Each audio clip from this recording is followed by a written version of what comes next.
This is awesome. And as Anthony just mentioned, that we are kind of bold and aggressive to bring everyone together. So our dream is to have this stage, have this room for everyone to meet everyone nationwide, have similar minds and ideas, and people can inspire one another. And for that, we spend, I don't know how many months, maybe 6 or 7 months and thousands of hours. And we're so proud we have reached out to this many people, thousands of people, reviewing all the student project videos. Yeah, and thank you all for spending your Saturday time to stay with us, showing your support to the leaders, young leaders, and we really appreciate that. So now I would like to introduce Mr. Sandy Chau. You heard a lot about SAIL USA, Civic Leadership USA. Mr. Sandy Chau is the chairman of the board of SAIL USA, and he has started numerous successful technology companies. He is a longtime venture capitalist and a real estate investor, and was a founder of the Acorn Campus, a technology incubator that provides early round seed funding. He has more than 40 years of business experience in the United States and Asia. Mr. Chau is also a philanthropist and focuses on social justice issues. In addition to Civic Leadership USA, he was the board chair of Vision New America, and he also supports, of course, Civic Leadership Academy, and he's the executive board member of Xinjiang Educational Foundation as well. Mr. Chau was born in Shanghai and raised in Hong Kong and Vietnam. He received his Bachelor of Science in Chemical Engineering and MBA from UC Berkeley. Welcome, Mr. Sandy Chau. Hello. Well, I'm so glad that I have this opportunity to be with everyone, and then if something is this a special room because I do have another meeting elsewhere. But anyway, I'm so happy to see you, Qinbai. It's really, you just have done a wonderful work for everyone. At the same time, when you enter it, leading the CL USA Academy, and Anthony Lay, that you've been so helpful and provide so much leadership and training to the all. And this is a very special day that we just really gathering the future leader of America. This is a special banner we have today. So for all the interns that participated in this, I think it's so important because it makes a very, very good meaning, because we are all looking forward to, and then to see so much dedication that you guys still have to really become the future leader of America. It's so important. I think it's just that because of you, that United States future is depending on. As I always, almost in every opportunity, I always say that there are 3 elements to be a good leader. I think a good leader is us will always assume that we have enough knowledge, enough intelligence, enough dedication to be a good leader. But that will be a personal strength. But however, one more thing you need to do is that you have to be influencing people around you. You're willing to step ahead to to to do what you would do as example, I think is so important. And then one more thing is just that without a moral compass, that will be very limited in terms of the leadership, because you are going into the right direction with the right ethic, with a more moral. And so therefore, among the three, knowledge and capability is important, but not as important as you are willing to lead. But the most important thing is just you have your own moral standards, your own ethics standards, and then really bringing everybody in the right direction. And there's also I have three more things when I talk to a lot of future leaders, even to myself. You should be willing to let other people to contribute to yourself. That means you can humble enough to receive help. At the same time, you help yourself. That is your self-improvement, continue evaluate what you could do. The most important thing is this: once you give your help to your surrounding, to the society, and then only that way, the whole world will become a better one. And you yourself become a true leader. Recently, I read a book by Adam Grant, and the book is called Give and Take. What he's talking about is that there are three types of people. One is the giver, one is the taker. In between, there's a mediator. The mediator basically sometimes decided to take, sometimes decide to give. And that book is really very inspiring to me, because when a giver is willing to help people without asking or without demanding any return, taker is, I want to take it and not contribute much. The mediator is in between. But at the very beginning, the giver tends to not doing very well at the beginning, but he will get stronger and stronger. Is because he get a lot of support, a lot of people have confidence in him, a lot of people believe in him, he will become stronger and stronger. For taker, they just want to take and then pretend to give, but not really truthful that way, and then people will abandon them. So therefore, basically is this: it will take an effort to be a giver, because you want all your surrounding to be better. When all your surrounding to be better, we have no choice but to be better with them. So therefore, basically is this. With that, I am constantly learning, that I think is necessary. For the young intern, I think I already, I myself is getting old, and then may not even see the drastic changes of this drastic change of the world. We are in a new industrial revolution. They call the fourth industrial revolution, that is AI and robotics. And then the whole work environment would change. The whole job distribution would change. I think it is you that is necessary to come up with the solution to help us out. So future will be in your hand, and then it will be very exciting, because the first industrial revolution was almost more than 200 years ago, because of the steam engine, boiler room, and then factory. The second one, it would be electricity, and then the telephone and everything, and then that really changed the world. And the third one is computer.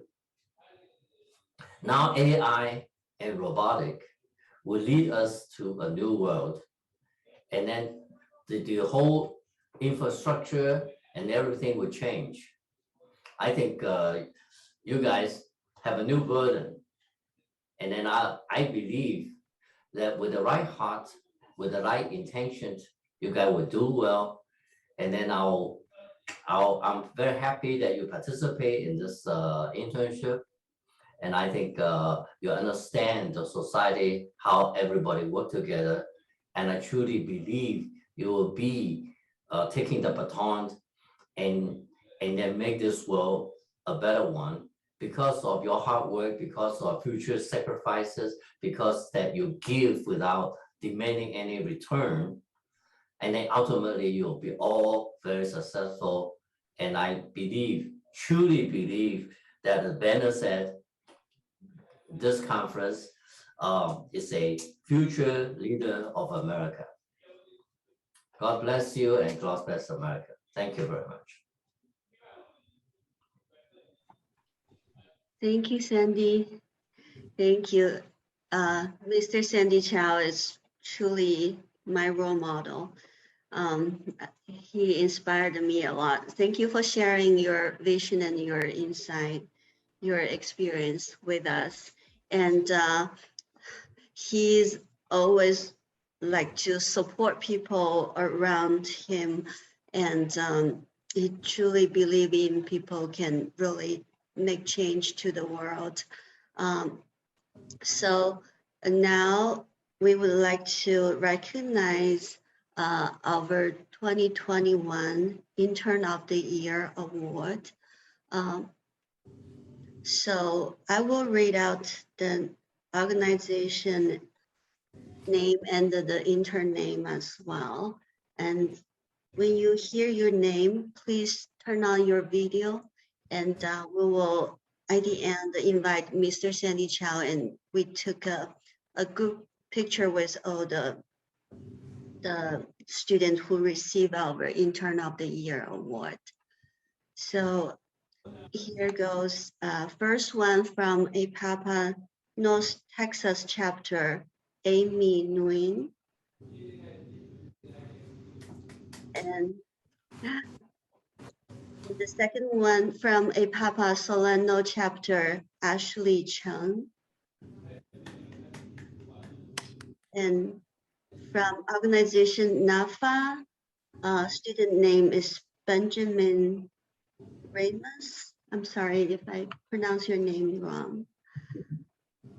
And then the organization is RKey from their lead program, Bonita Wankheit. Sorry. And number 5 from APAPA Ohio Columbus chapter, Cindy Yu. Number 6 from CBCAC, Coalition for a Better Chinese American Community, Jenna Jian. Number 7, APAPA Cleveland chapter, Catherine Xiao. Number 8, APAPA Boston chapter, Phoebe Tian. And last but not least, from COS, Shannon Ham, Europe. Congratulations to all the students who won our Intern of the Year award. So Anthony, can we have okay. Yeah, so if I could have Benjamin, Cindy, Jana, Phoebe to turn on their cameras so I could spotlight them, and we're going to do a screenshot. And then everyone else, if you could do me a favor, turn off your cameras for a second so that way we can have a group shot with these amazing winners. And okay. The interns program leaders, you are welcome to join the picture as well. All right. Okay. Spotlight. Awesome.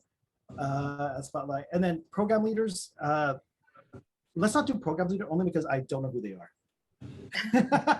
and it's gonna be hard for me to track them down. I apologize. Please forgive me on that one. Okay, Yeah. let me make sure. I think I'm missing Ashley. Ashley, I'm gonna add you. Oh no, I'm good. Amy, I think we might have lost her. I saw Amy earlier.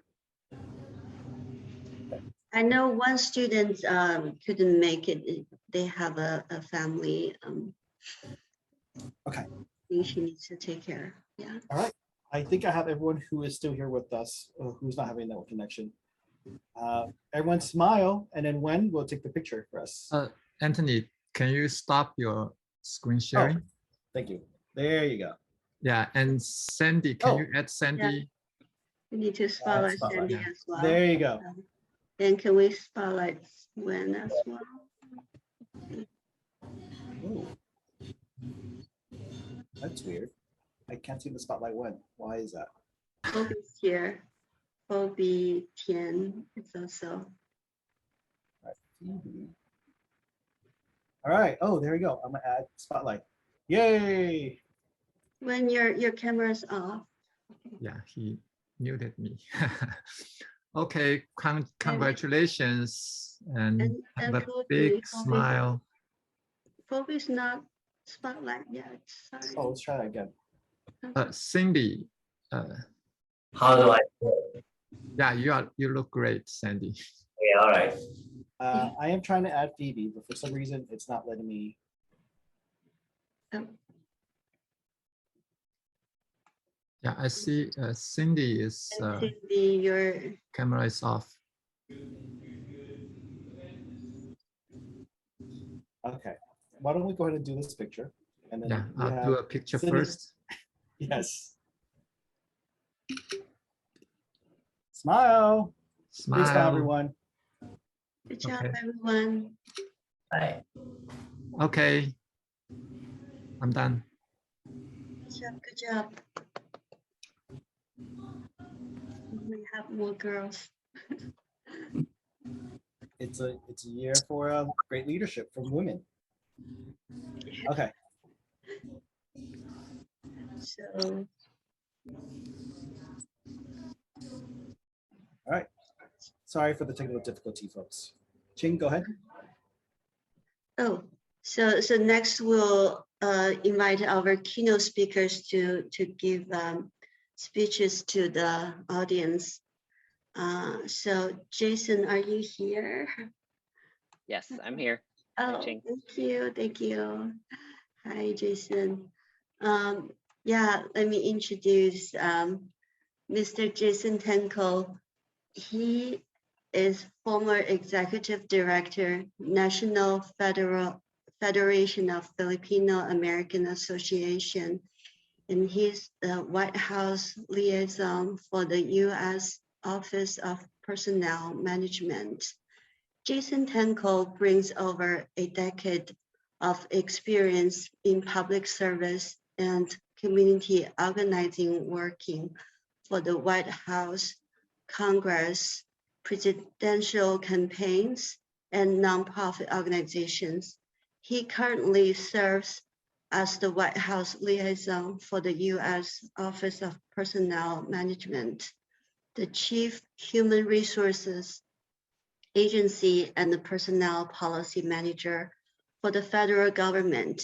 He previously served as the Asian American and the Pacific Islander AAPI outreach lead for the Biden-Harris transition team and as the chief of staff for the campaign's coalition department. Prior to that, he served as executive director of the National Federation of Filipino American Associations, National AAPI Outreach Director for Hillary Clinton's 2016 campaign, and the Deputy Director of the White House Initiative on APIs. Throughout his career, Jason has participated in fellowship with the Asian Pacific American Institute for Congressional Studies in the office of former Congressman Mike Honda, Asian Pacific American Leadership Institute, LGBTQ Victory Institute, Filipino Young Leaders Program, New Leaders Council, Asian Pacific American Labor,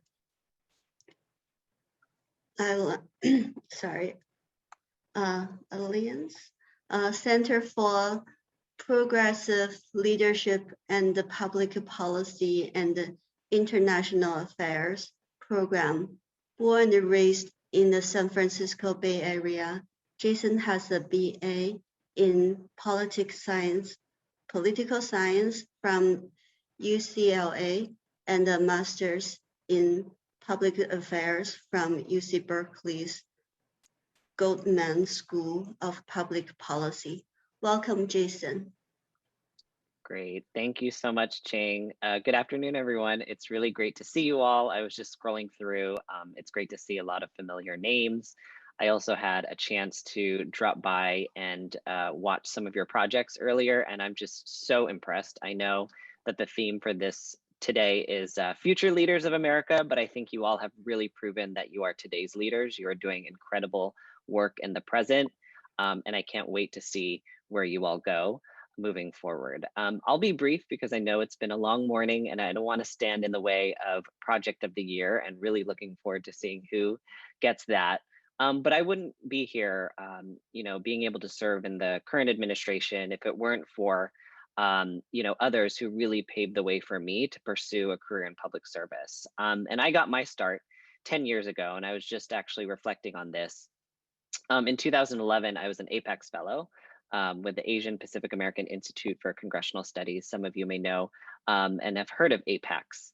But exactly 10 years ago, I was a fellow for former Congressman, our beloved Congressman Mike Honda, and just had an incredible opportunity to work on his office on issues that I cared about: immigration, AAPI issues, et cetera. I just recently interned for the White House, and I remember that we were gathering for our retreat that December. We gathered with the staff of APEX, with the two other fellows, myself, and we all went around in a circle. The former executive director at the time, Gloria Chan, who some folks here may know, asked us a question about what we wanted to do after the fellowship. And, I thought it was such a long shot and such a dream of mine to actually be able to work at the White House doing AAPI outreach. And so I said that, and Gloria turned to me and she said, "Why don't you stay on as a second-year fellow, APEX fellow, placed at the White House Initiative on AAPIs?" And just by vocalizing that opportunity, I was able to work at the initiative. I stayed there for 4 years, had the opportunity to work in the Obama-Biden administration as an appointee. And it was really because I really feel, just by vocalizing sort of my passion, what I wanted to do in the future, and of course, having the support of folks like Gloria Chan, mentors, and things like that, working hard, that I was able to really pursue that opportunity. And I'm so grateful. And I know that today's Academy is really, I'm just so impressed by all of the organizations that are represented here today, all of the mentors that are on the line helping guide a lot of these young leaders. And I know you all yourselves are also helping and pulling others along the way, including folks who may not have as many opportunities as we do. And I'm just so impressed.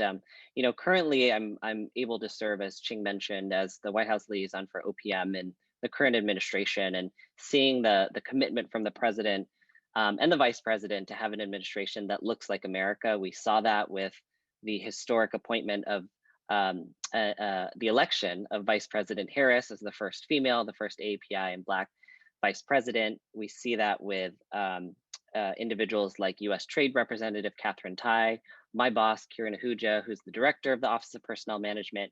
And, I think today I've really seen a common trend throughout a lot of your presentations of the importance of having AAPI representation at all levels of government, whether that's federal. I'm looking forward to hearing from Jeanette after this, who I know has had some incredible experiences at the state and local level, But also, you know, if I could just close with a few opportunities, again, just thinking about my own sort of personal journey where I wouldn't be here without organizations like Apex.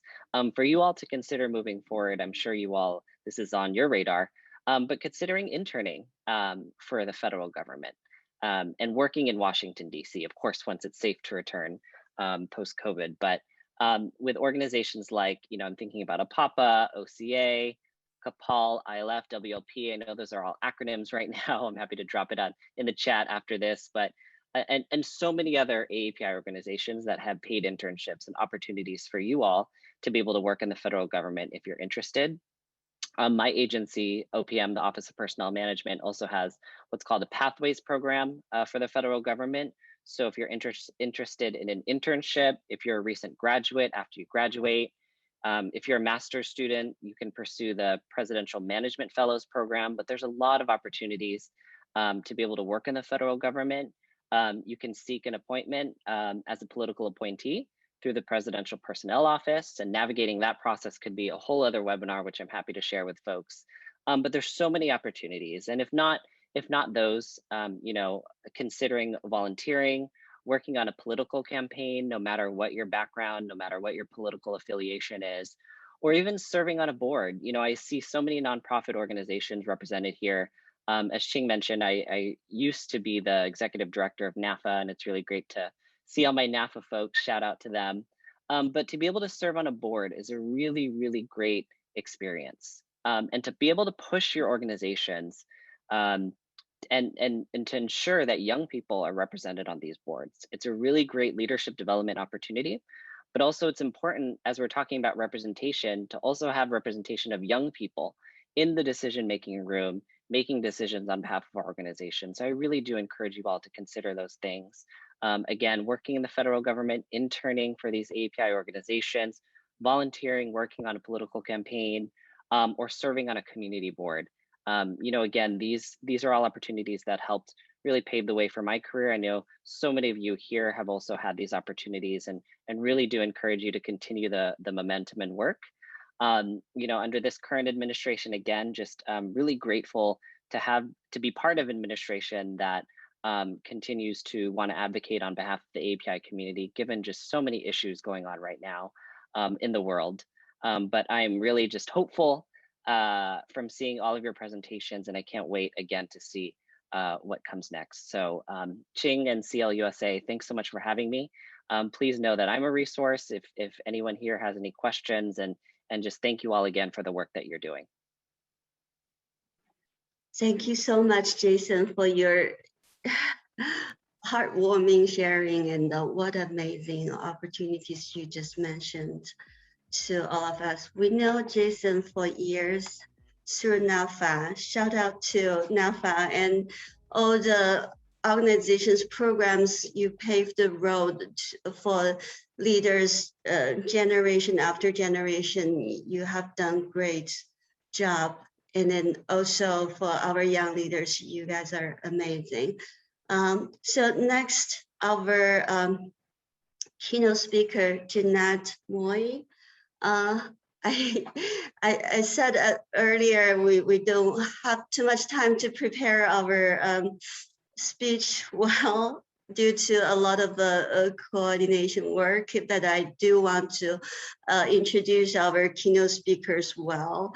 So Jeanette, she's the Executive Vice President and Chief Operating Officer at Public Health Solutions. And great news, she just nominated as Commissioner of the Office of General Service by Governor of New York State, Governor Hochul. Jeanette is an executive leader and a pioneer. Over the course of her career, she has driven campaigns and instituted the organizational change as an executive leader in the public, private, and nonprofit sectors. Jeanette is currently the Executive Vice President and the Chief Operating Officer at Public Health Solutions. Very important. The largest health nonprofit serving New York City. We have people from New York City. She is the youngest and the first woman of color and API to fill these roles.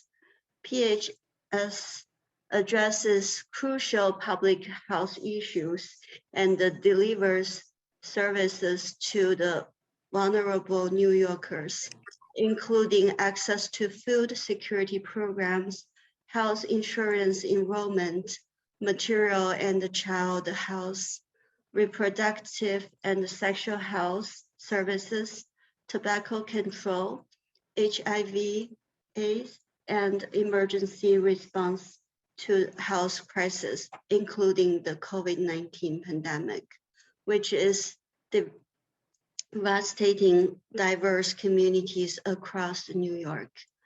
Throughout her 30s, Jeanette has served in executive roles across the public and nonprofit sector, including Chief Operating Officer at the New York State Office of the New York Attorney General, the first Chief Strategy Officer at Brooklyn Public Library, and the Chief Operating Officer at Public Health Solutions.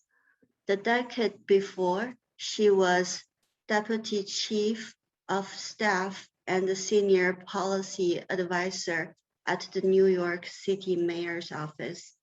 In the Bloomberg administration, leading efforts to improve government operation and the services for New Yorkers.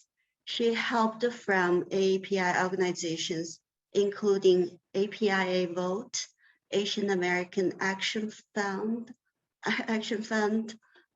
Young Professionals, and the National Asian Pacific Islander. That's the American, sorry, I don't know how to pronounce the Pan-Hellenic Association. Jeanette received her BA in Political Science and a master's degree in Management from University of Rochester. Welcome, Jeanette. Hi, I wanted to start off and say how honored I am to be here. What a great group of individuals and leaders.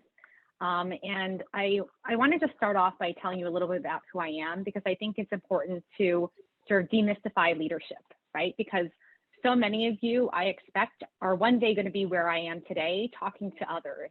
I'm a wife, I'm a mother, I'm a fourth generation Chinese American overseas by way of Trinidad and Tobago. So my family left the West, left China sometime in the late 1800s and came here through the West Indies. I'm a native New Yorker. I'm a public school graduate. I'm a former free lunch recipient. So I'm not coming from a long history or deep history of service.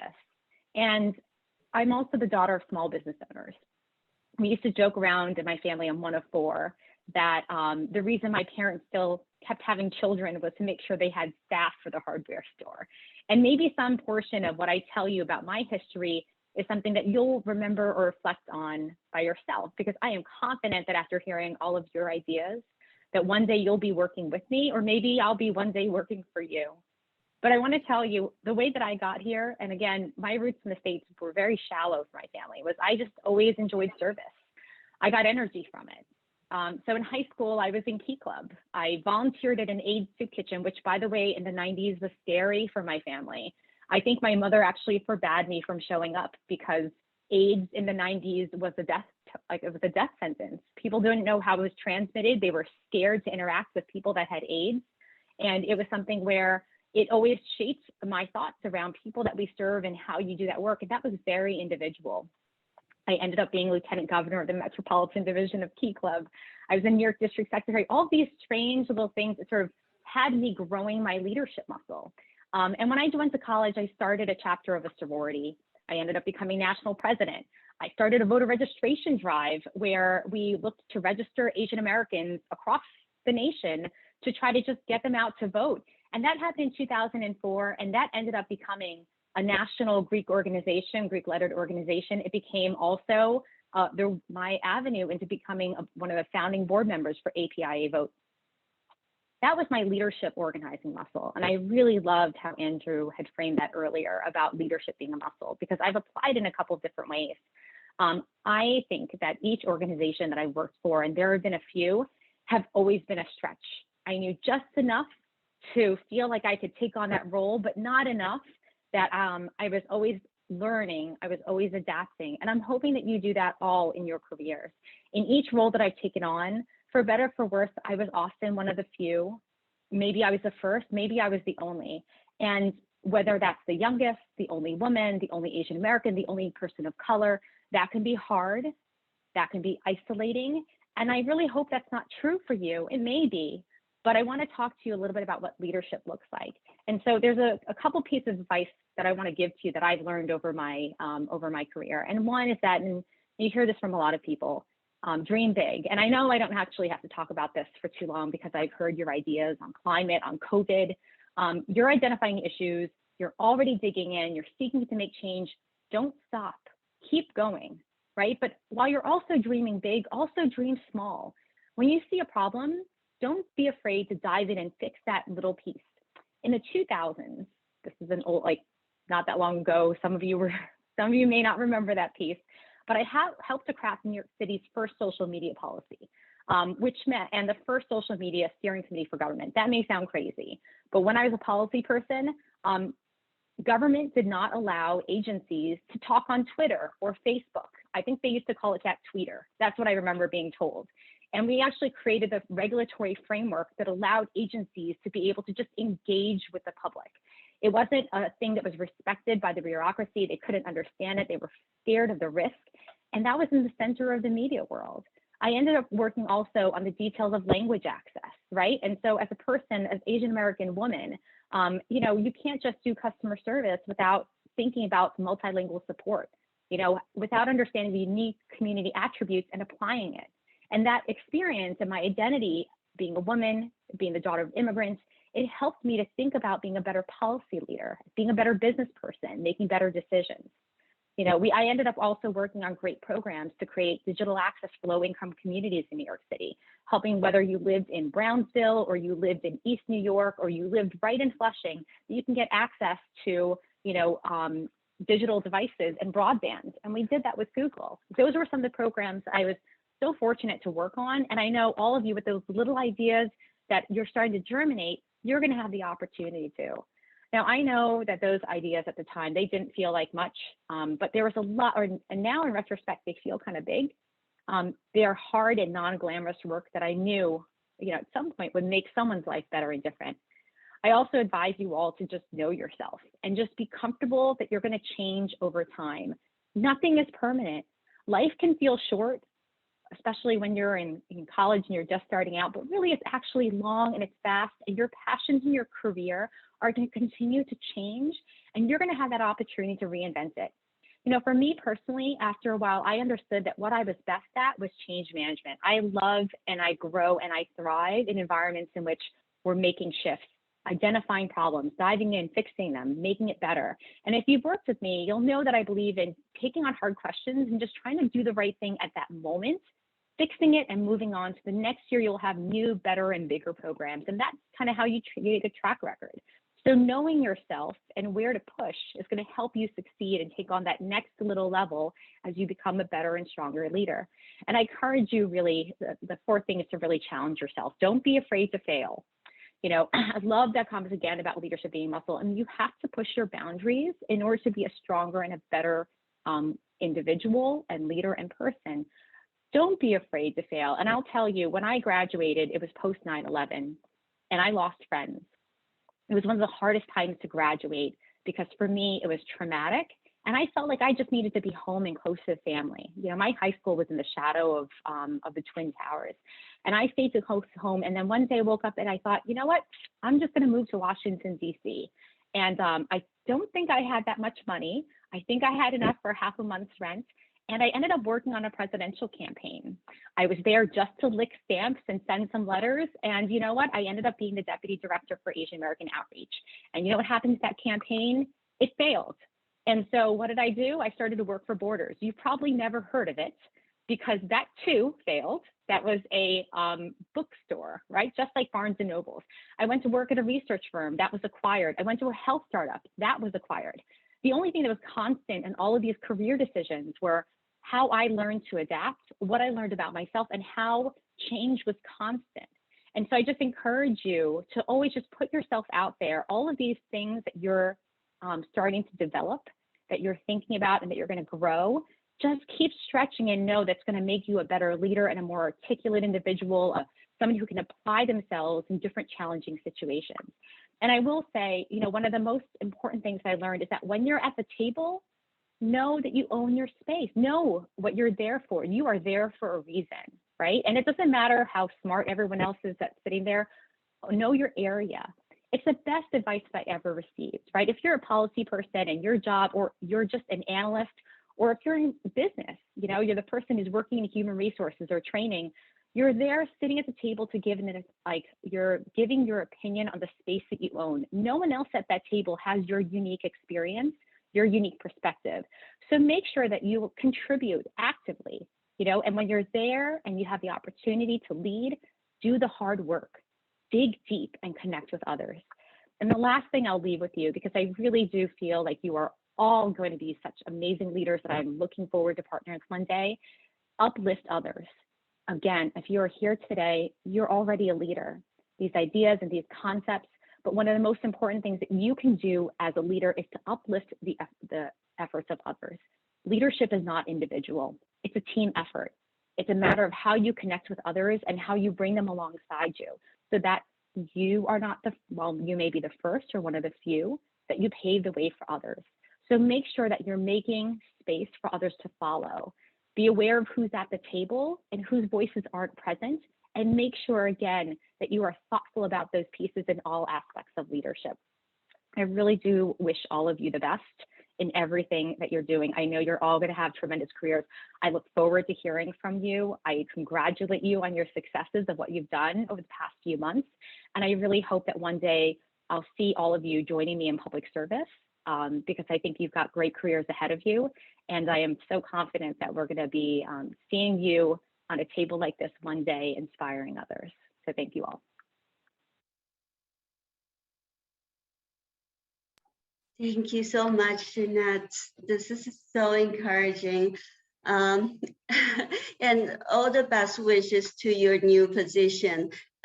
Jeanette actually is, we didn't know her before, but through Christine Chin Ryan from PICO from Oregon, actually, she said, oh, I know this lady, she's a powerhouse, and she definitely can encourage your next generation young leaders a lot. So, and then Jeanette and Jason, once we send our invitation, they don't hesitate, they accept our invitation right away, and they attend our tech dry run. They not just showing up to give their keynote speech, they also join the showcase room. This is so heartwarming and encouraging to all of us, including every young leaders. Yeah, and definitely make me thinking, despite no matter what gender you are, what race, what economic background you're from, we can all become leaders. We can all make contribution to our local community, all the way, you know, to the world. And if you have this passion, and we have this community full of love, can support one another, and don't be afraid to ask. I always say I'm a big introvert, but if I believe in this thing is right, I'm not afraid to talk, to ask. So yeah, I'm encouraging you to don't be afraid and be the leaders. Okay, so can I hand it back to Anthony, or you want me to introduce the judges? I am more than happy to. So we're tag teaming this a little bit. So I want to do a really quick, this is like a different project, different from what people are used to.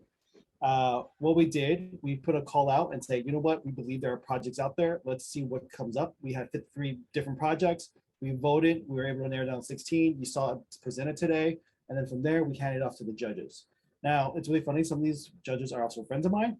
And they all messaged me and said, why did you give us such hard jobs to figure this out? I'm just like, because you're my friend and I like making your life hard. But I also believe in the wisdom that you provide. So all our judges have amazing wisdom and guidance, and they rated and graded, judged the projects. And so I'm not going to say too much more about it. I'm just going to go ahead and let me do this real quickly. I am just going to just let one of the judges speak for us. Hello, Project of the Year finalists. On behalf of all the judges, we want to say a huge congratulations to each and every one of you for making it to this point. Looking over the applications was nothing short of inspiring.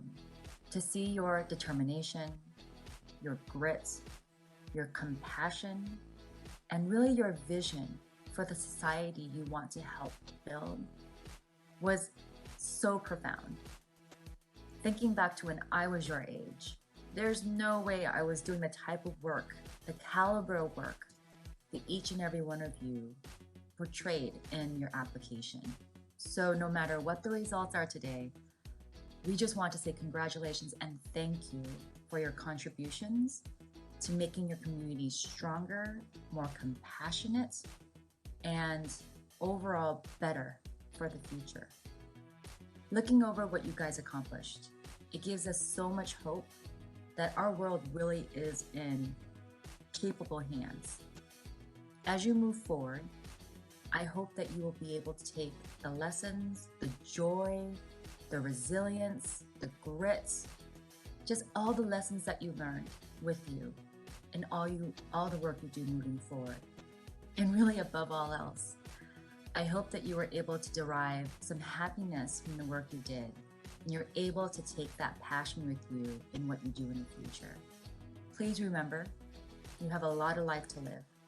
So whatever it is that you put your passion, your heart into, do it with joy, and I hope you're able to enjoy the ride.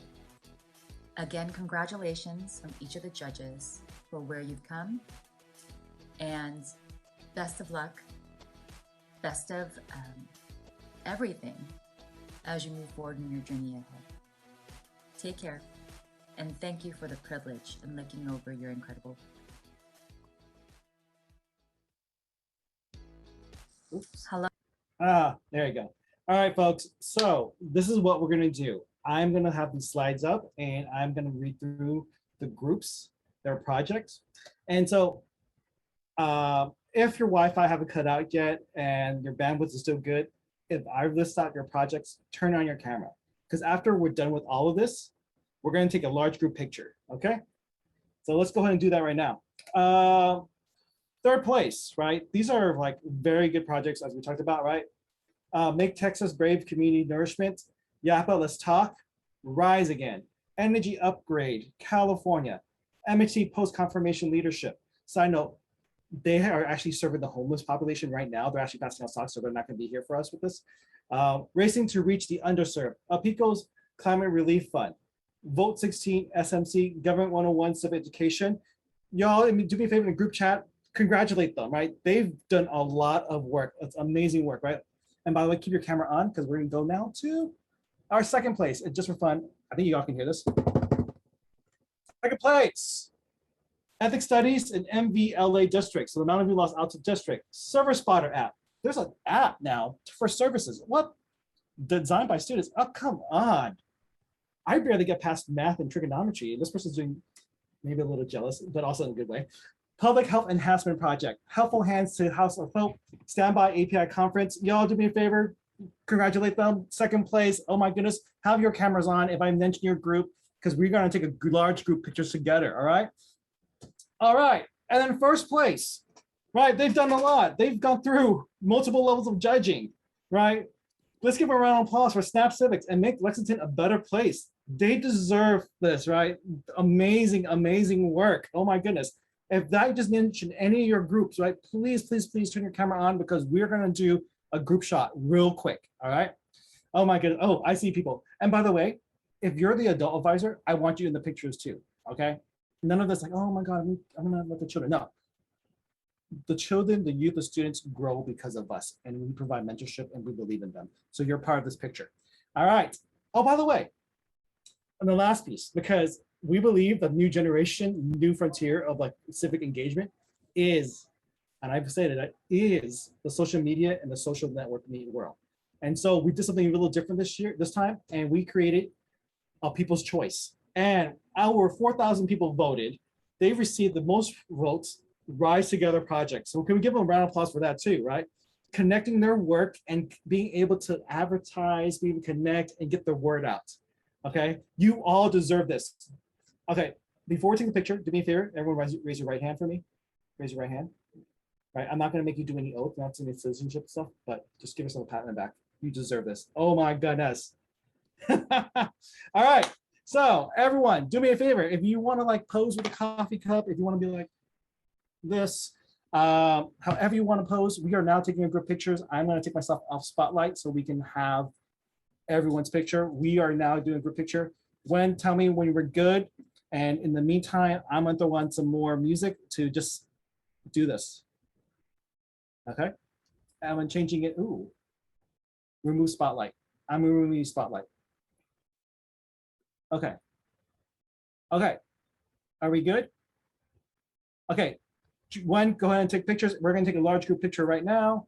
Everyone smile, have fun. All right, smile. This is a momentous occasion. We are going to enjoy this. Smile, everybody. Wow, play some music in the background. Smile. Gwen, tell us when you're good.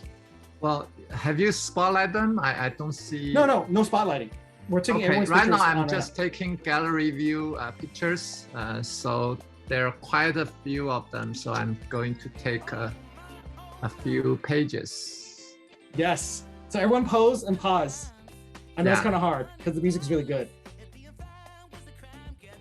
But just wait for when to say Smile, yes, big smile, and congratulations.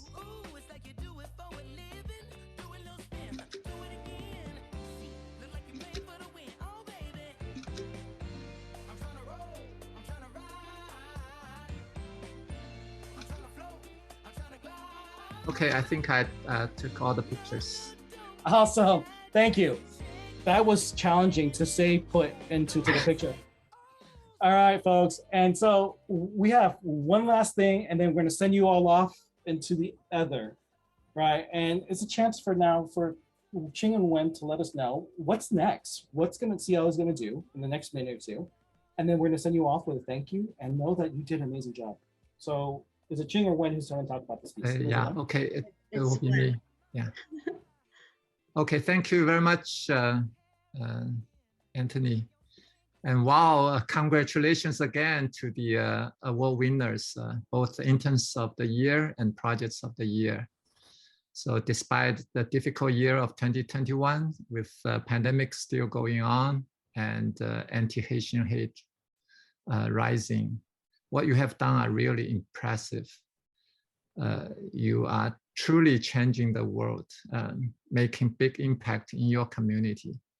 And you are the leaders now, and you are the ones who are shaping our future here in America. I'm so proud of you.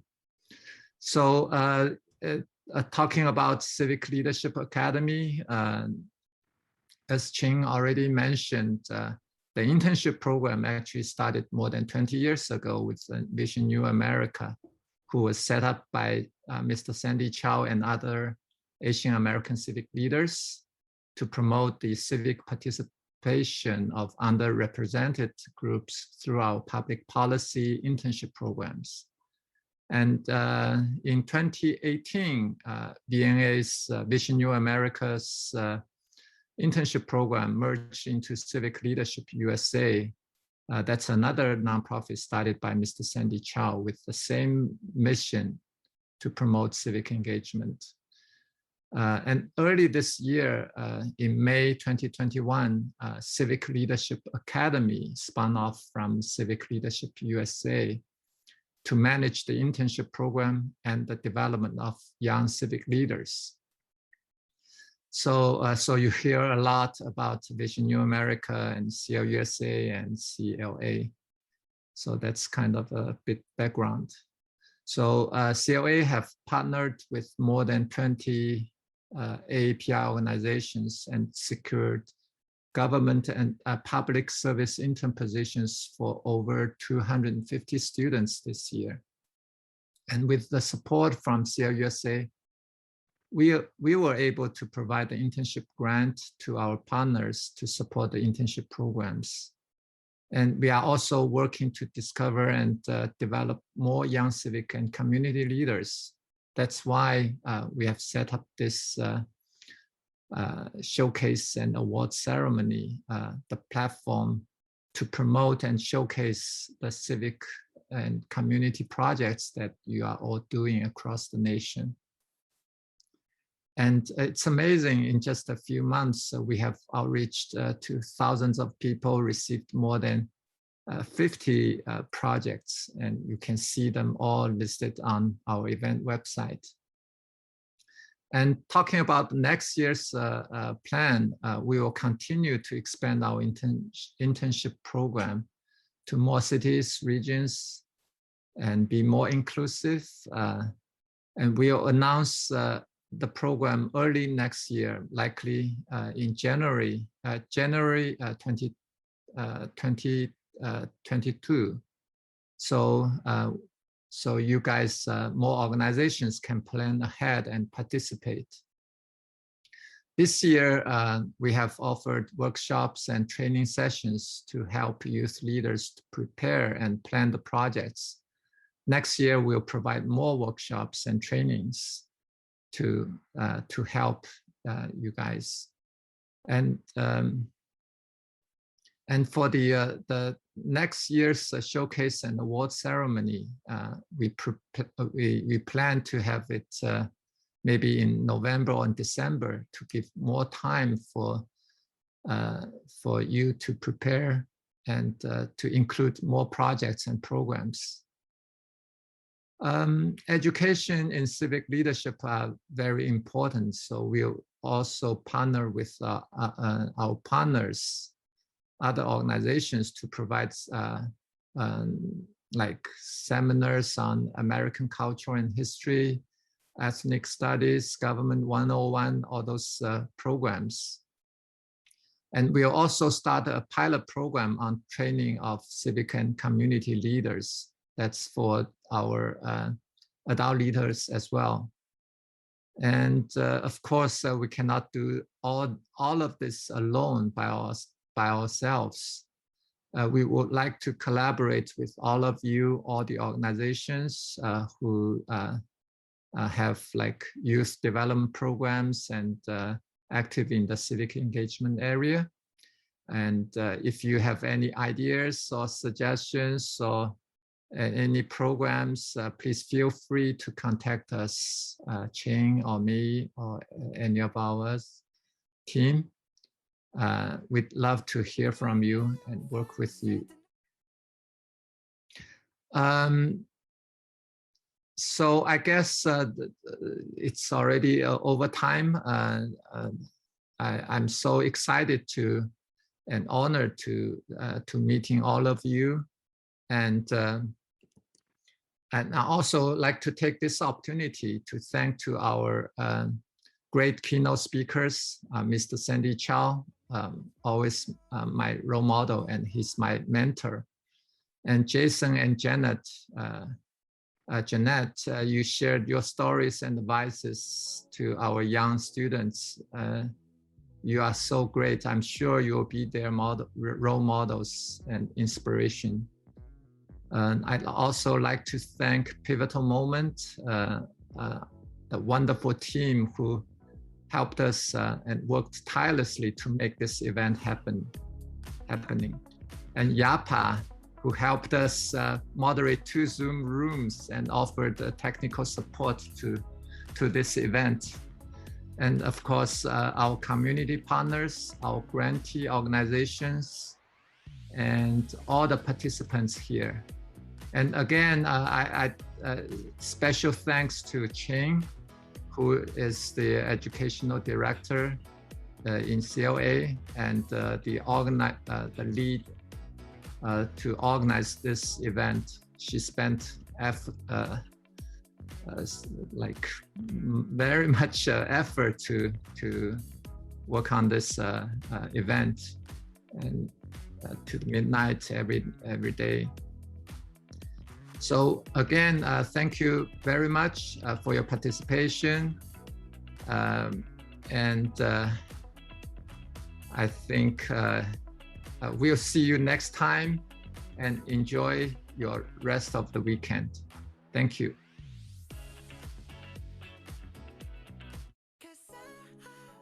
Thank you.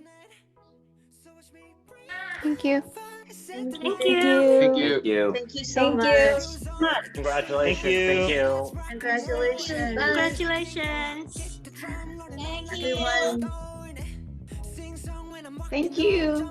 Thank you. Have a great weekend. Bye, everyone. Congratulations. Have a great rest of your weekend.